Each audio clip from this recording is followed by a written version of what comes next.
안녕하세요. 여러분의 요양쌤입니다. 합격을 기원하며 오늘도 열공하러 출발!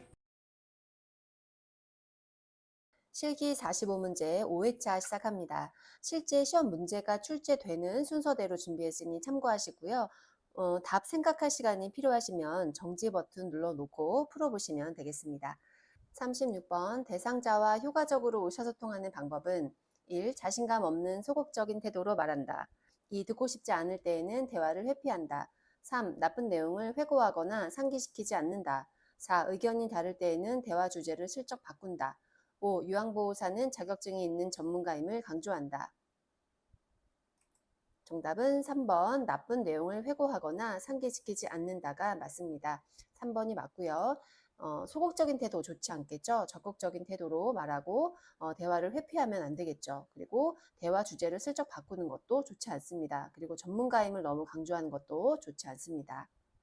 37번 동료 요양보호사가 사적인 부탁을 반복적으로 할 때 나 전달법 의사소통 방법은 1. 서로 돕고 살아야죠. 걱정 마세요. 2. 그동안 많이 도와드렸잖아요. 다른 분에게 부탁하세요. 3. 사회생활에는 지켜야 할 규칙이 있어요. 적당히 좀 하세요. 4. 자꾸 이러면 내 생활에 지장이 있고 같이 일하기 불편해요. 5. 제가 만만하게 보이세요? 한두 번도 아니고 정말 너무하시네요. 정답은 4번이 맞습니다. 나전달법이라는 것은 상대방을 비난하지 않고 상대방의 어떤 그런 문제나 행동이 나에게 미친 영향을 다시 상대방에게 전달하는 겁니다. 그래서 지금 사적인 부탁을 반복적으로 하는 문제가 있기 때문에 그 사적인 부탁을 자꾸 반복적으로 하면 나의 생활에 지장이 있다라고 나에게 초점을 맞춰서 말씀을 하는 거죠. 그래서 정답은 4번이 맞습니다. 38번 시설에서 대상자가 우리 애들이 왔다 간 지 너무 오래됐다면서 서운해할 때 요양보호사의 공감적 반응은 1. 자녀분들이 많이 보고 싶으신가 봐요. 2. 한동안 그런 말씀 안 하시더니 왜 그러세요? 3. 그렇게 서운하세요? 제가 생각해도 좀 너무하네요. 4. 옆방 어르신네 가족은 외국에 살아서 아예 안 와요. 5. 자녀분들이 오면 서운하다고 솔직하게 말씀하세요. 정답은 1번이 맞습니다. 문제가 공감적 반응을 찾고 있습니다. 물론 이제 어르신께서 우리 애들이 왔다 간 지 너무 오래됐다 이렇게 얘기할 때 물론 1번부터 5번까지 다 말할 수 있지만 우리가 지금 문제에서 중요한 거는 공감을 해주는 내용이기 때문에 1번처럼 자녀분들이 많이 보고 싶으신가 봐요 라고 보고 싶은 어르신의 마음을 읽어주는 것은 1번이 되겠습니다. 39번 요양보호사가 대상자의 가족과 의사소통할 때 올바른 방법은 1. 대상자에 대한 정보를 수시로 주고받는다. 2. 대상자의 부정적인 행동을 직설적으로 말한다. 3. 의견이 다를 때에는 전문가의 경험을 강조한다. 4. 가족과 대상자 간의 갈등은 적극적으로 해결한다. 5. 가족과의 사적 모임을 통해 좋은 관계를 유지한다. 정답은 1번이 맞습니다. 우리 요양보호사와 그리고 가족과 대상자의 가족과 소통할 텐데요. 대상자에 대한 정보, 즉 어르신에 대한 정보를 가족과 수시로 주고받으셔야 됩니다. 그래서 정답은 1번이 맞습니다. 그리고 부정적인 행동, 직설적으로 말하면 안 되겠죠. 그리고 전문가의 경험을 강조한다. 이거보다는 의견이 다를 때는 잘 조율을 하셔야 되겠고요. 가족과 대상자 간의 갈등 이런 것들은 굳이 개입하시지 않으시는 게 좋습니다. 그리고 사적 모임 안 되겠죠. 40번 다음 대화에서 요양보호사가 대상자에게 권유한 여가 활동 유형은 대상자 하루 종일 휠체어 타고 왔다 갔다만 하고 너무 심심해 할 일도 없으니 시간도 빨리 안 가고 요양보호사 서해교실에 참여하는 건 어떠세요? 집중력 있게 잘하실 것 같아요. 1. 가족 중심 활동 2. 사교 오락 활동 3. 소일 활동 4. 종교 참여 활동 5. 자기개발 활동 정답은 5번 자기개발 활동이 맞습니다. 우리가 권유할 수 있는 여가 활동 유형이 여러 가지가 있는데요. 그중에서 여기 이제 요양보호사가 서해교실을 권유를 했는데 서해교실은 자기개발 활동이 맞습니다. 자기개발 활동에는 뭐 책 읽기, 독서교실, 악기 연주 이런 것들이 있는데요. 본인의 어떤 그런 실력을 조금 더 업그레이드 할 수 있는 그런 활동이 자기개발 활동입니다. 그래서 서해교실은 자기개발 활동이 맞습니다. 41번 식사를 도울 때 사례를 예방하는 방법은 1. 물기가 없는 음식을 제공한다. 2. 대화하면서 천천히 음식을 제공한다. 3. 레몬 소스를 곁들인 샐러드를 제공한다. 4. 상체를 높이고 턱을 든 자세를 취하게 한다. 5. 식사 전에 입안을 물로 헹궈 목을 축이게 한다. 정답은 5번이 맞습니다. 사례를 예방하는 방법인데요. 지금 5번처럼 이렇게 식사 전에 입안을 물로 헹궈서 목을 축이게 합니다. 아니면 뭐 차나 국 이런 것들로 목을 축이게 하는 방법도 있고요. 물기가 이렇게 없는 음식은 오히려 사례가 잘 들 수 있습니다. 마른 음식, 뭐 김이나 뻥튀기 이런 것들은 오히려 사례가 잘 들리고요. 그리고 대화하면서 먹을 때 대화하게 되면은 음식을 이렇게 사례가 들릴 수 있고요. 그래서 대화하지 않는 것이 좋겠고, 레몬 소스, 이런 소스를 곁들인 샐러드는 오히려 이제 신맛이 강해져서 침 분비가 촉진되고 또 침과 소스가 함께 흘러서 살해 위험이 높게 됩니다. 그리고 상체를 높인 거는 잘했는데 턱을 든 자세가 아니라 턱을 약간 숙인 자세로 취하게 하셔서 음식을 도와드리면 되겠습니다. 42번 오른쪽 편마비 대상자에게 침상에서 식사를 제공하는 방법은 1. 대상자의 오른쪽에 선다. 2. 왼손에 식사 보조 도구를 끼워준다. 3. 쿠션으로 왼쪽 상체를 지지해준다. 4. 입안에 오른쪽에 음식을 넣어준다. 5. 식후 오른쪽 입안에 음식물 찌꺼기가 남아있는지 확인한다. 정답은 5번이 맞습니다. 문제가 오른쪽 편마비죠. 오른쪽 편마비인 대상자 분이시기 때문에 이렇게 5번처럼 식후에는 오른쪽에 음식이 남을 수 있습니다. 오른쪽이 편마비니까. 그래서 오른쪽 입안에 음식물이 남아있는지 확인하시는 게 좋습니다. 43번 경관 영양을 하는 대상자를 돕는 방법은 1. 영양액은 실온보다 낮은 온도로 준비한다. 2. 영양액 주머니를 침대 높이에 맞추어 건다. 3. 영양액은 1분에 50ml 이상 주입하지 않는다. 4. 비위관 삽입 부위를 따뜻한 물수건으로 닦고 말린다. 5. 구토나 청색증이 나타나면 잠시 중단한 후 다시 주입한다. 정답은 3번이 맞습니다. 경관 영양에 대한 문제도 항상 꼭 나오는 문제이기 때문에 꼭 기억하셔야 되는데요. 이렇게 3번처럼 영양액은 1분에 50ml 이상 주입하지 않는 게 좋습니다. 그리고 영양액은 실온보다 낮은 온도가 아니라 체온 정도의 온도로 준비하셔야 되고요. 그리고 영양액 주머니는 침대 높이에 맞추어 거는 것이 아니라 위장보다 높은 위치에 둬야 됩니다. 그래서 이렇게 중력에 의해서 흘러내려갈 수 있도록 해주셔야 되고요.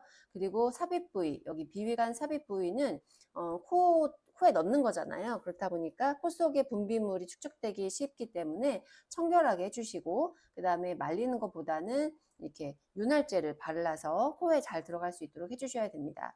그리고 구토나 청색증 이런 것들이 나타나면 중단하는 것은 맞아요. 그렇지만 다시 주입하시면 안 되고 중단한 후에 바로 시설장이나 간호사에게 보고를 하셔야 됩니다.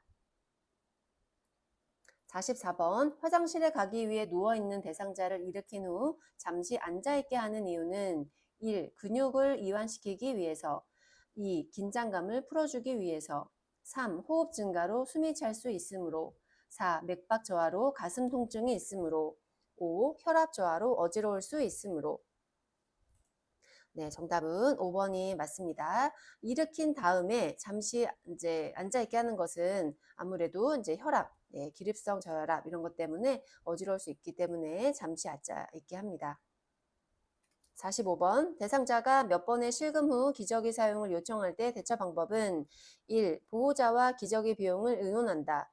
2. 도뇨관을 이용하여 정기적으로 소변을 빼준다. 3. 기저귀를 사용하면 냄새가 심해진다고 말한다.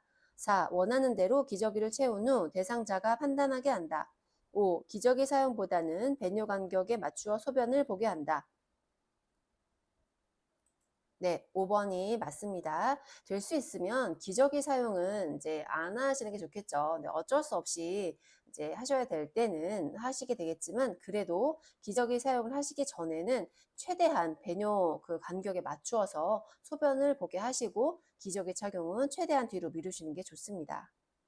46번 기저귀를 사용하는 대상자를 돕는 방법으로 옳은 것은 1. 둔부에 발적이 있으면 연고를 발라준다. 2. 둔부 주변을 강한 압력으로 마사지해준다. 3. 기저귀에 소변이 조금 묻은 경우 말려서 재사용한다. 4. 허리를 들 수 없으면 엎드린 채로 기저귀를 교환한다. 5. 교환 전에 면덮개를 이불 위에 덮은 후 이불만 다리 아래로 내린다. 정답은 5번이 맞습니다. 기저귀를 사용하는 방법인데요. 이렇게 기저귀를 교환할 때는 이불 위에 면 몇 개를 덮은 후에 그 다음에 이불만 다리 아래로 내려서 교환을 하시면 됩니다. 그리고 이렇게 둔부에 연고를 발라준다든가 이런 것들은 우리 요양보호사 선생님들은 하시면 안 되는 거고요. 그리고 이렇게 강한 압력, 마사지 해주시는 건 좋은데 강한 압력은 좋지 않습니다. 그리고 기저귀 재사용하는 거 안 되고요. 허리를 들 수 없으면 엎드린 채로 기저귀를 교환하는 것이 아니라 옆으로 돌려서 기저귀를 교환하시면 되겠습니다. 47번 유치도뇨관을 삽입한 대상자가 소변을 보고 싶다고 할 때 먼저 해야 할 일은 1. 복부를 시계 방향으로 마사지한다. 2. 아랫배에 팽만감이 있는지 확인한다. 3. 수분 섭취를 제한하여 배뇨량을 조절한다. 4. 유치도뇨관의 연결관을 잠그고 하복부를 눌러준다. 5. 유치도뇨관을 제거한 후 화장실을 이용하도록 돕는다. 정답은 2번이 맞습니다. 유치도뇨관을 삽입했다면 도뇨관으로 소변이 이제 잘 배출되는 건데 소변이 보고 싶다 이렇게 얘기했다면 이 연결관이 꼬여 있거나 눌려서 소변이 소변 주머니로 제대로 배출되지 못하고 있는 거예요. 그럴 경우에 아랫배가 이제 이렇게 팽만감이 있는 그런 상태가 됩니다. 그래서 2번처럼 먼저 확인하시면 되겠습니다. 48번 유치도뇨관을 하고 있는 대상자의 소변 주머니를 관리하는 방법은 1. 소변 주머니는 아랫배 높이에 둔다. 2. 소변 주머니는 하루에 한 번 비운다. 3. 소변 주머니는 깨끗이 세척하여 재사용한다. 4. 보행 시에는 소변 주머니의 배출구를 열어놓는다. 5. 소변 주머니를 비운 후 배출구를 알코올 솜으로 닦는다. 정답은 5번이 맞습니다. 유치도뇨관의 소변 주머니 관리인데요. 이렇게 5번처럼 소변 주머니를 비운 후에는 배출구를 알코올솜으로 감염 예방을 위해서 알코올솜으로 잘 닦아주시면 됩니다. 그리고 소변 주머니는 아랫배 높이가 아니라 아랫배 방광보다 낮게 위치하게 해주셔야 되고요.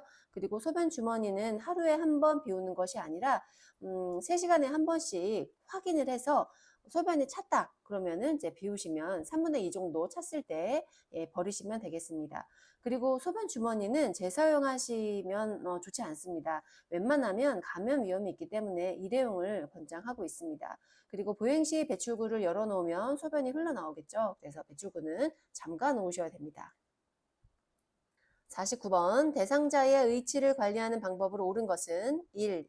표백제의 의치를 담가 소독한다. 2. 윗니와 아랫니의 의치를 동시에 끼운다. 3. 세면대에 물을 받아서 의치를 헹군다. 4. 의치를 끼우기 전에 뜨거운 물로 데운다. 5. 의치 삽입 전에 구강세정제로 입안을 헹구게 한다. 정답은 5번이 맞습니다. 의치를 관리하는 방법인데요. 이렇게 5번처럼 의치를 삽입하기 전에는 구강세정제로 입안을 헹구시게 하면 됩니다. 그리고 의치는 표백제에 담그시면 절대 안 되고요. 그리고 의치를 끼울 때에는 윗니를 먼저 끼우고 그 다음에 아랫니를 끼우시면 되겠습니다. 위아래라는 노래도 있잖아요. 위아래, 위아래. 혹시 이 노래 아시나요? 네, 뭐든지 이제 위부터, 뺄 때도 위부터 이렇게 하시면 되겠습니다. 그리고 물을 받아서 헹구시면 안 되고 흐르는 물에 헹구셔야 됩니다. 그리고 뜨거운 물로 데운다 이런 것들은 의치가 변형될 수 있기 때문에 좋지 않습니다. 50번 드라이 샴푸를 사용하여 대상자의 머리를 청결하게 하는 방법으로 옳은 것은 1. 샴푸를 사용한 후 린스로 헹군다. 2. 샴푸를 수건에 묻혀 머리카락을 닦아낸다. 3. 샴푸를 머리카락에 발라 흡수시킨 후 빗어준다. 4. 샴푸 후 마른 수건으로 머리카락을 충분히 닦아낸다. 5. 샴푸를 손에 적셔 충분히 거품을 낸 후 두피에 바른다.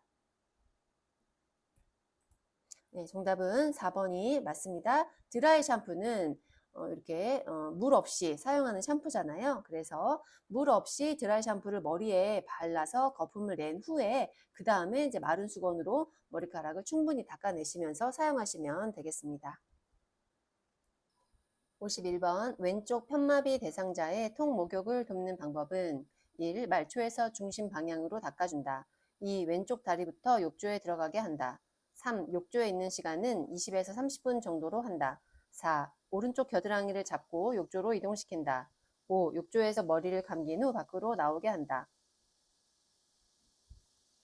정답은 1번이 맞습니다. 지금 편마비가 왼쪽에 있죠. 왼쪽에 있는 편마비 대상자의 통목욕인데요. 정답은 1번처럼 우리 그 수영장이나 목욕탕에 들어갈 때 손이나 발에 물을 적신 다음에 온도 확인하고 그 다음에 몸에다가 물을 축인 다음에 들어가잖아요. 그것처럼 말초에서 중심 방향으로 바꿔주는 게 맞습니다.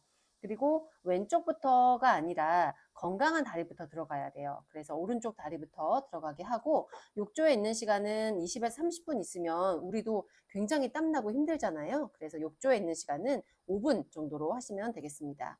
그리고 오른쪽 겨드랑이가 아니라 불편한 쪽을 잡아주셔야 돼요. 그래서 왼쪽 겨드랑이를 잡고 욕조로 이동하게 하고 머리는 욕조에서 다 씻은 다음에 밖으로 나와서 머리를 감기게 됩니다. 52번 오른쪽 편마비 대상자에게 앞이 막힌 상의를 입히는 순서는 1. 머리 왼팔 오른팔 2. 머리 오른팔 왼팔 3. 오른팔 머리 왼팔 4. 오른팔 왼팔 머리 5. 왼팔 머리 오른팔 정답은 3번입니다. 이렇게 옷을 입히거나 벗기는 이런 문제가 많이 나오는데요. 이번 문제는 상의를 입히는 순서입니다.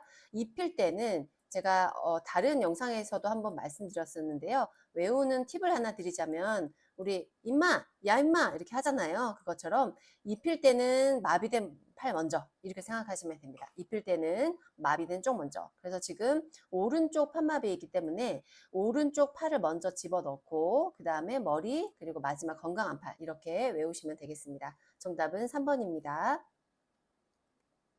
53번 수액을 맡고 있는 왼쪽 편마비 대상자의 단추가 있는 옷을 벗기는 순서는 1. 오른팔 수액주머니 왼팔 2. 오른팔 왼팔 수액주머니 3. 수액주머니 오른팔 왼팔 4. 수액주머니 왼팔 오른팔 5. 왼팔 수액주머니 오른팔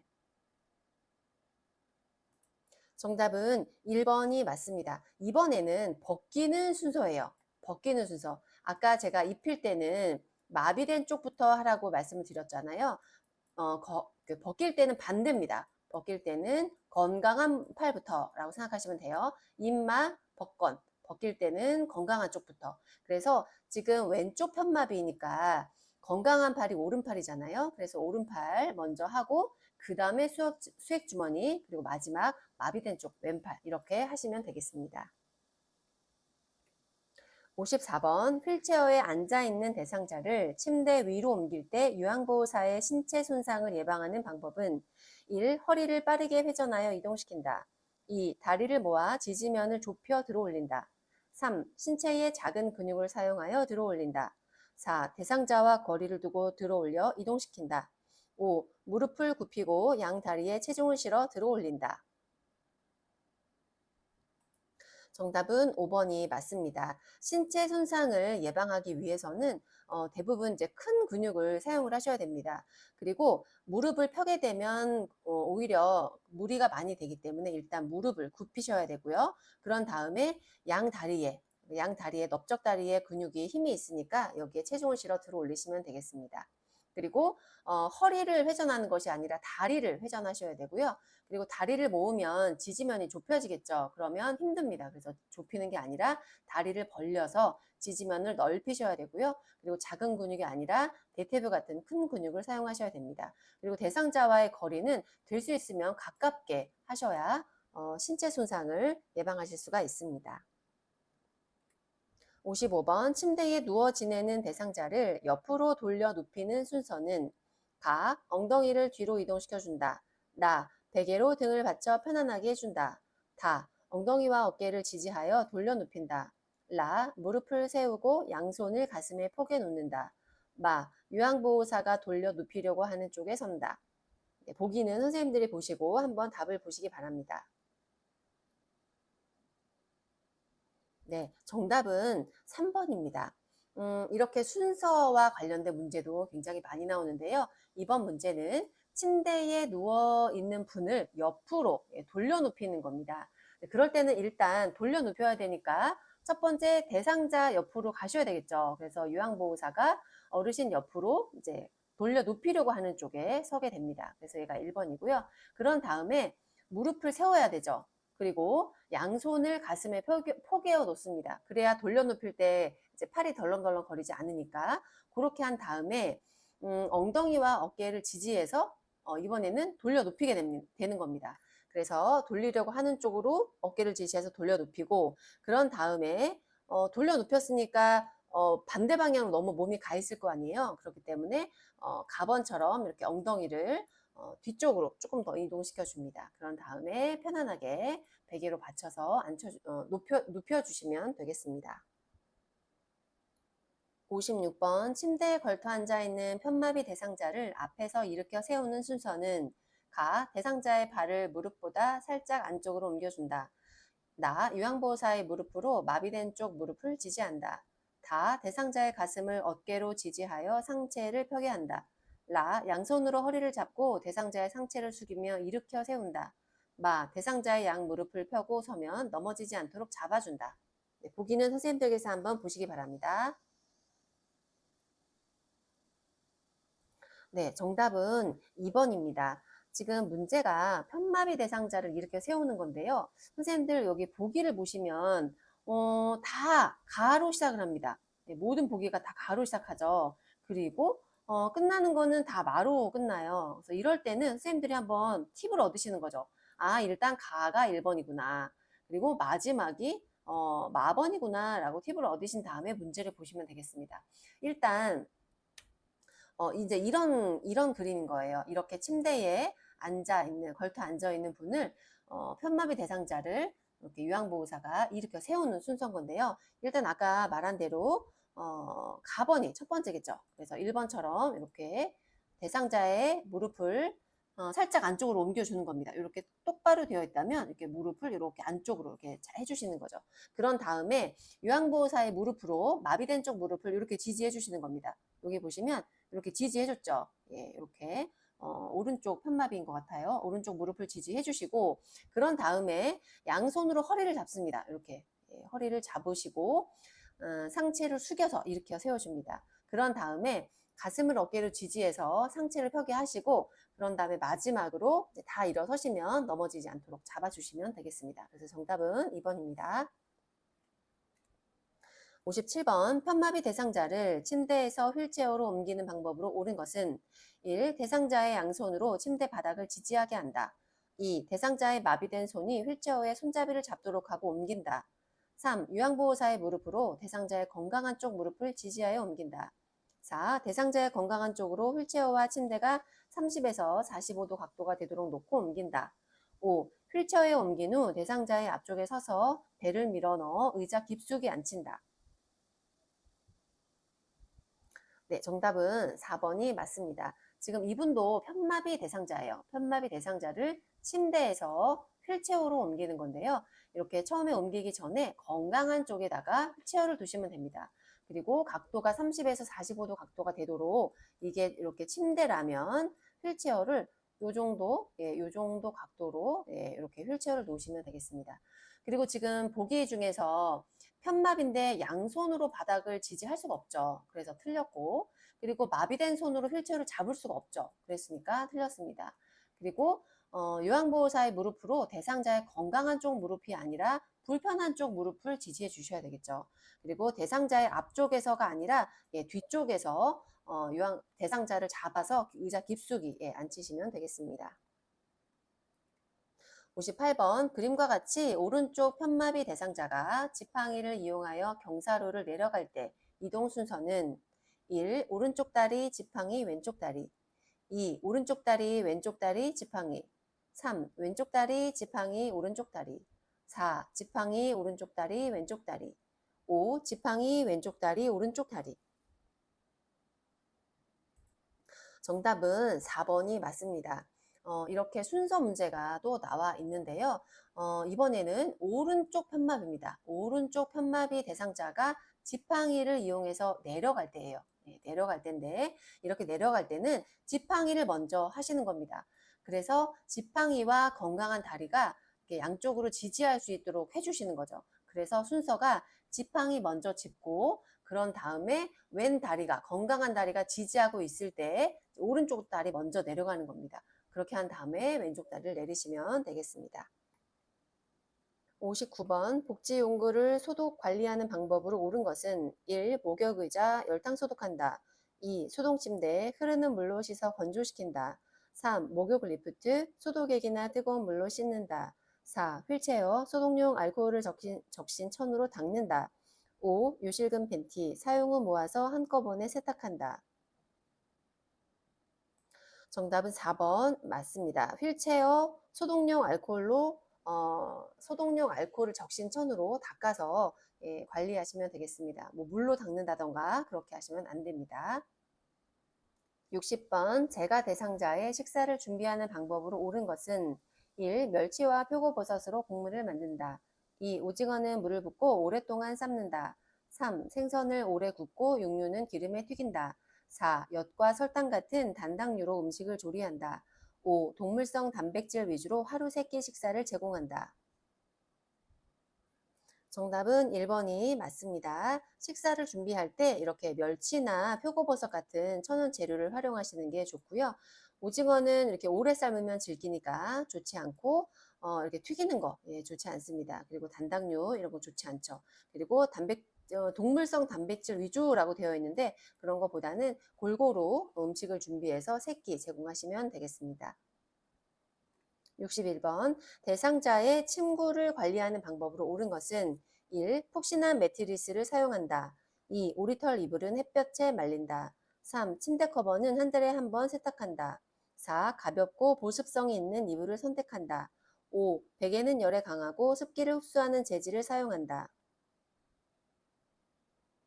정답은 4번이 맞습니다. 침구를 관리하는 방법은 이렇게 4번처럼 가볍고 보습성이 있는 이불을 선택하시면 되겠습니다. 그리고 매트리스는 푹신한 것보다는 단단한 것이 좋고요. 그리고 오리털 이불은 햇볕에 말리는 것이 아니라 그늘에 말리셔야 됩니다. 그리고 침대 커버는 한 달에 한 번이 아니라 3에서 5일 정도마다 이제 세탁해 주시면 되겠습니다. 그리고 베개는 열에 강한 거는 좋은데 습기를 흡수하는 것은 좋지가 않겠죠. 자면서 땀을 많이 흘리는데 그 습기를 흡수하면 곰팡이나 진드기나 이런 번식이 쉽기 때문에 좋지가 않습니다. 62번 다음 그림의 세탁 표시에 따른 세탁 방법을 바르게 설명한 것은 1. 다림질하여 햇볕에 건조함 2. 옷걸이를 빼고 뉘어서 건조함 3. 옷걸이를 빼고 햇볕에 뉘어서 건조함 4. 옷걸이에 걸어서 드라이 클리닝함 5. 옷걸이에 걸어서 그늘에서 건조함. 네, 정답은 5번이 맞습니다. 여기 이렇게 요거는 이제 그늘이란 뜻이거든요. 그래서 그늘에다가 말려라. 옷걸이를 걸어서 이런 뜻입니다. 그래서 정답은 5번입니다. 63번 치매 대상자의 가족에게 치매 약물 복용의 중요성을 올바르게 설명한 것은 1. 치매약은 인지기능 개선에 도움이 돼요. 2. 치매약 복용은 늦게 시작할수록 안전해요. 3. 치매약은 부작용이 없고 완치가 가능해요. 4. 증상이 좋아지지 않으면 용량을 2배로 늘려야 해요. 5. 치매약은 한 가지를 꾸준히 드셔야 증상을 늦출 수 있어요. 정답은 1번이 맞습니다. 치매 약물은 이렇게 인지기능 개선에 도움이 됩니다. 그래서 드시라고 권유해 주시는 게 좋겠고요.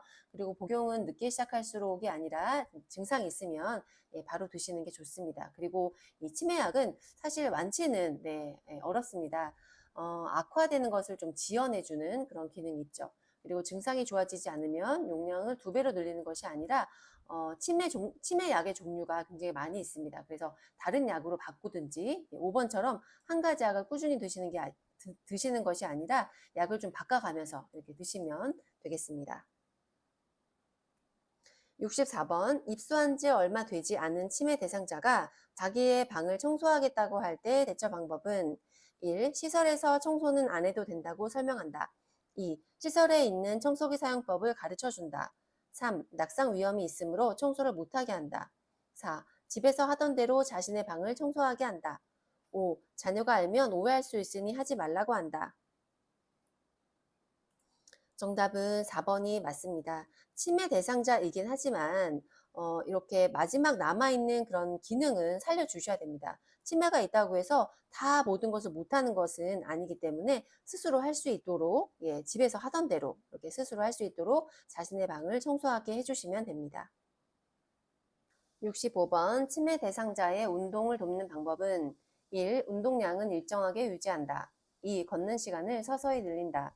3. 산책로를 자주 바꾸어 걷는다. 4. 운동 시간을 매일 다르게 한다. 5. 혈압이 높은 대상자에게는 다양한 운동을 시킨다. 정답은 2번 걷는 시간을 서서히 늘린다가 맞습니다. 치매 대상자에게 운동을 돕는 방법을 알아보고 있는데요. 이렇게 2번처럼 걷는 시간을 천천히 늘려주시면 됩니다. 그리고 1번처럼 운동량을 일정하게 유지하는 것은 좋지 않고 운동량을 2번처럼 서서히 늘려주시는 게 좋습니다. 그리고 산책로를 자주 바꾼다든지 매일 다른 길을 걷는다든지 이런 거는 좋지 않습니다. 같은 길, 같은 시간, 그리고 일정한 순서대로 해주시는 게 좋습니다. 그리고 이렇게 혈압이 높은 대상자는 다양한 운동을 시키기 전에 의사에게 사전에 검진을 먼저 받는 것이 필요합니다. 66번 제가 치매 대상자의 안전사고를 예방하는 방법으로 옳은 것은 1. 환기를 위해 창문을 열어둔다. 2. 난간이나 출입구에 야간 등을 설치한다. 3. 노출된 온수 파이프는 테이프로 감싸 놓는다.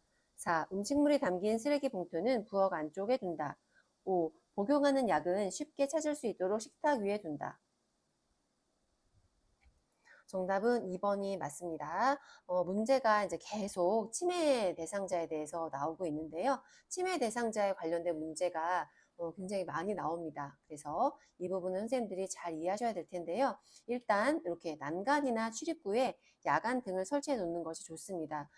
노인이 되면 시력이 약화되고 또 치매 대상자분들은 비슷한 색을 구별하지 못합니다. 그렇기 때문에 등을 설치해서 구분할 수 있게끔 해주셔야 되고요. 그리고 창문은 열어두시면 밖으로 나가려 하기 때문에 닫아두셔야 됩니다. 잠가둬야 되고요. 그리고 온수 파이프를 테이프로 감싸는 게 아니라 절연제로 감싸야 됩니다. 그래서 뜨거운 것이 전달되지 않도록 하셔야 되고요. 그리고 음식물이 담긴 쓰레기 봉투는 부엌 안쪽에 두는 것이 아니라 갖다 버려야 되겠죠. 그리고 이렇게 복용하는 약은 쉽게 눈에 띌 수 있게 하시면 안 됩니다. 약을 잘 먹을 수 있기 때문에 쉽게 찾을 수 없는 곳에다가 두시는 게 좋습니다. 67번 낙상 우려가 있는 치매 대상자에게 안전한 환경을 조성하는 방법은 1. 채광을 고려하여 방은 2층에 배치한다. 2. 시간을 잘 인식하도록 밤에는 불을 끈다. 3. 침대보다는 바닥에 요와 이불을 깔고 자게 한다. 4. 화장실은 밖에서도 볼 수 있는 유리문으로 설치한다. 5. 방 안에 큰 거울을 두어 자신의 모습을 인식하게 한다. 정답은 3번이 맞습니다. 우리 치매 대상자 분인데 낙상이 우려된다라고 되어 있어요. 그래서 낙상을 예방할 수 있는 치매 대상자 관리 방법인데요. 이렇게 낙상이 우려될 때는 침대보다 이 바닥에다가 요와 이불을 깔고 자게 하는 것도 방법입니다. 그리고 2층 낙상 우려가 있기 때문에 좋지 않겠죠. 될 수 있으면 1층이 좋고 밤에 불을 끄기보다는 밤에 불을 켜주셔야 낙상 위험이 줄어들게 됩니다. 유림은 좋지 않겠죠. 그리고 큰 거울도 좋지 않습니다. 68번 치매 대상자의 식사를 돕는 방법으로 옳은 것은 1. 식사 장소는 매일 변화를 준다. 2. 음식의 온도를 직접 확인하게 한다. 3. 배회가 있는 대상자는 섭취 열량을 줄인다. 4. 식사할 때 옆에 앉아서 생선 가시를 제거해 준다. 5. 치매 말기에는 갈거나 으깬 걸쭉한 음식을 준다. 정답은 5번이 맞습니다. 이 68번도 치매 대상자의 문제인데요. 말기에는 잘 드시지 못하기 때문에 갈거나 으깬 그런 걸쭉한 음식으로 주시는 게 좋습니다. 그리고 4번처럼 식사할 때 옆에 앉아서 가시 발라주면 좋은 거 아니야? 라고 생각하실 수도 있는데요. 생선 가시는 식사하기 전에 미리 제거를 해주시고 가시가 없는 채로 제공해 주시는 게 좋습니다.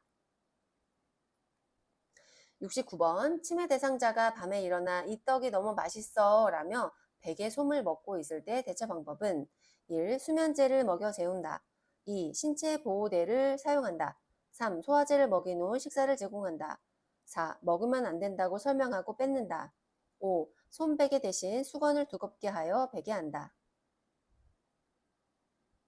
네, 정답은 5번이 맞습니다. 지금 그 이식증이 있으신 건데요.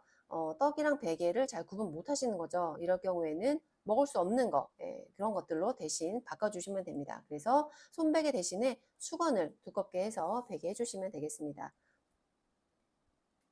70번, 고향에 간다며 자주 주변을 돌아다니는 치매 대상자를 돕는 방법은 1. 외출할 때 입을 겉옷을 출입구에 걸어둔다.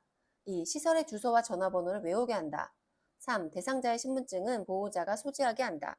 4. 실외에 배회 코스를 만들어 다녀오게 한다. 5. 기관의 협조를 받아 사전에 지문을 등록해 둔다. 네, 정답은 5번이 맞습니다. 이 문제도 이제 치매 대상자 문제인데요. 주변을 돌아다니는 그런 배회가 있으신 거죠. 이럴 경우에는 밖으로 나가서 길을 잃을 수 있기 때문에 사전에 지문을 등록해 주시면 좋습니다.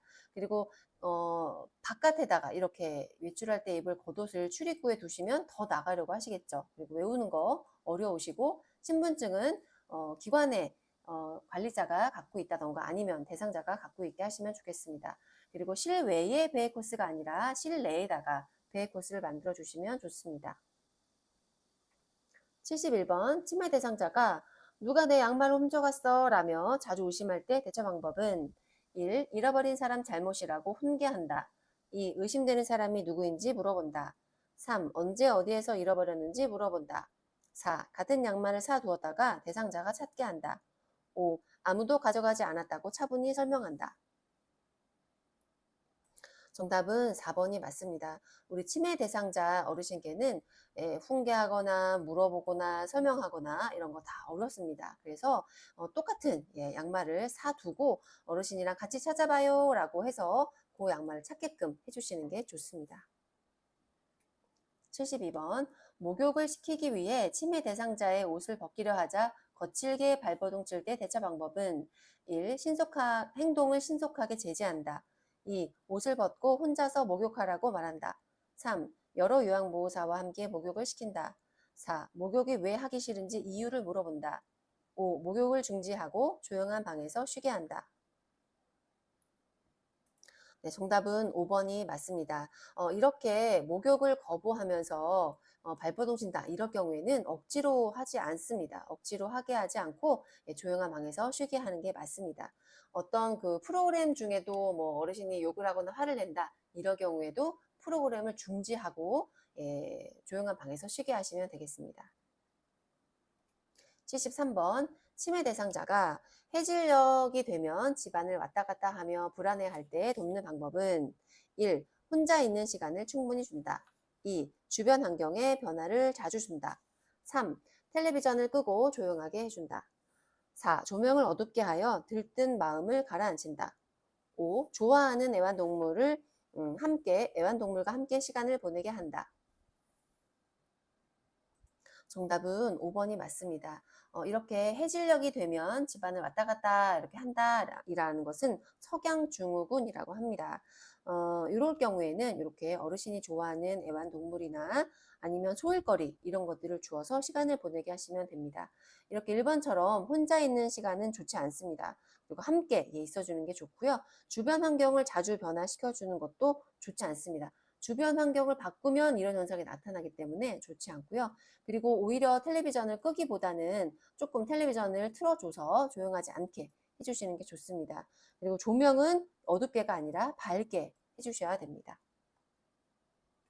74번 치매 대상자를 위한 인지자극 훈련에 관한 설명으로 옳은 것은 1. 가족의 수발 부담을 증가시킨다. 2. 치매의 진행을 늦추는 약물요법에 해당된다. 3. 맨손 체조하기는 진압력을 향상시키는 활동이다. 4. 인지자극 훈련 대상자는 혼자서 움직일 수 있어야 한다. 5. 인지 기능에 대한 기본적인 인식이 있는 숙련된 요양보호사가 담당한다. 네, 정답은 5번이 맞습니다. 인지자극 훈련은 치매가 있는 대상자를 위해서 우리 숙련된 요양보호사가 여러 가지 인지기능 훈련을 해주는 활동을 이야기합니다. 혼자서 움직이실 수 없는 어르신들도 인지자극 훈련을 하실 수가 있습니다. 75번 시설에서 프로그램을 진행하던 중 지진이 발생했을 때 대처 방법은 1. 거실 바닥에 엎드리게 한다. 2. 의자에 앉아서 탁자를 꽉 잡는다. 3. 흔들림이 멈추면 문을 열어 출구를 확보한다. 4. 건물이 흔들리기 시작하면 신속하게 대피한다. 5. 엘리베이터를 이용하여 운동장 같은 넓은 공간으로 대피한다. 정답은 3번이 맞습니다. 지진이 발생했다면 거실 바닥에 엎드리는 것이 아니라 탁자 같은 식탁 같은 그런 밑으로 들어가서 웅크리고 앉아 있다가 흔들림이 멈추면 문을 열어서 출구를 확보하고 밖으로 나가셔야 됩니다. 그리고 건물이 흔들리기 시작하면 이제 가만히 계셔야 되겠죠. 이때는 이렇게 웅크리고 있다가 흔들림이 멈추면 나가시면 됩니다. 그리고 운동장 같은 넓은 공간으로 대피하는 것은 좋은데 엘리베이터는 이용하시면 안 됩니다. 76번 대상자가 쓰러져 경련을 할 때 응급처치 방법은 보기 그림 선생님들 한번 보시기 바랍니다. 네, 정답은 5번이 맞습니다. 우리 경련을 할 때 이제 어떻게 해야 되느냐라는 내용이 나와 있는데요. 이렇게 5번처럼 고개를 옆으로 돌려서 질식을 예방을 해주시면 되겠습니다. 그래서 5번이 맞고요. 이렇게 흔들어 깨우거나 뭐 입에 이렇게 수건을 물리거나 물을 준다거나 이렇게 끌어서 앉힌다거나 이런 거는 절대 하시면 안 됩니다. 그래서 정답은 5번이 맞습니다. 77번 대상자가 넘어져 손목 골절이 의심될 때 대처 방법은 1. 손목이 움직이는지 돌려보게 한다. 2. 혈액순환이 잘 되도록 온찜질을 해준다. 3. 손목 부위를 압박 붕대로 강하게 감싸준다. 4. 즉시 119에 신고하고 시설장에게 연락한다. 5. 의료진이 올 때까지 착용한 반지와 팔찌는 그대로 둔다. 네, 정답은 4번이 맞습니다. 손목 골절일 때, 골절이 의심될 때는 먼저 119에 신고를 하시고 시설장에게도 연락을 하시면 됩니다. 골절이 의심되기 때문에 이렇게 돌려보게 하는 거는 좋지 않고요. 처음에는 온찜질보다는 냉찜질이 좋습니다. 그리고 강하게 감싸주는 거 골절이기 때문에 좋지 않고요. 반지와 팔찌는 골절되면 즉시 바로 빼주시는 게 좋습니다. 78번 심폐소생술을 할 때 가슴 압박의 위치는 1. 가 2. 나 3. 다 4. 라 5. 마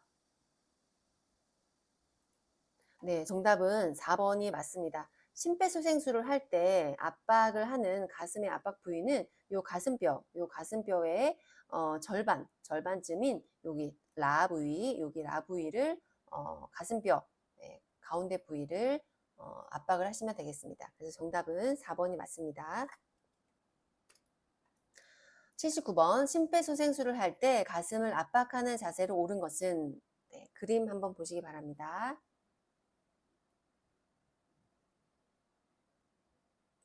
네, 정답은 2번이 맞습니다. 가슴 압박을 할 때는 양팔을 이렇게 쭉 편 상태로 이렇게 구부리시면 안 되고 양팔을 쭉 이렇게 편 자세로 가슴 압박을 하시면 되겠습니다. 그리고 체중을 실어서 하시는 거죠. 정답은 2번이 맞습니다. 80번 자동 심장 충격기를 사용하는 방법으로 옳은 것은 1. 심장 리듬을 분석한 후 패드를 부착한다.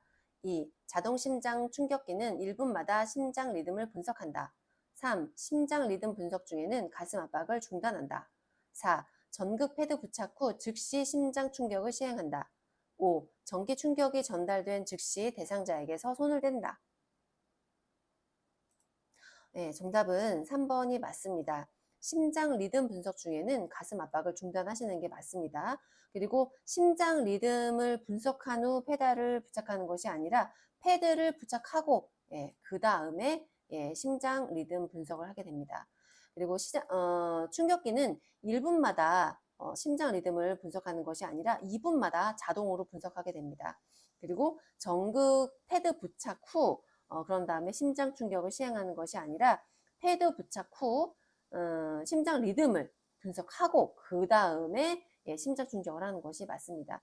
그리고 전기 충격이 전달된 즉시 대상자에서 손을 뗀다가 아니라 충격 전에 전기 충격을 하기 전에 대상자에게서 손을 떼시면 되겠습니다. 네, 이렇게 해서 실기 45문제 모두 마쳤습니다. 끝까지 함께 해주신 여러분들 감사합니다. 오늘도 수고 많으셨습니다. 요양보호사 시험 요양쌤과 함께라면 가능합니다. 도움이 되셨다면 구독과 좋아요 부탁드려요.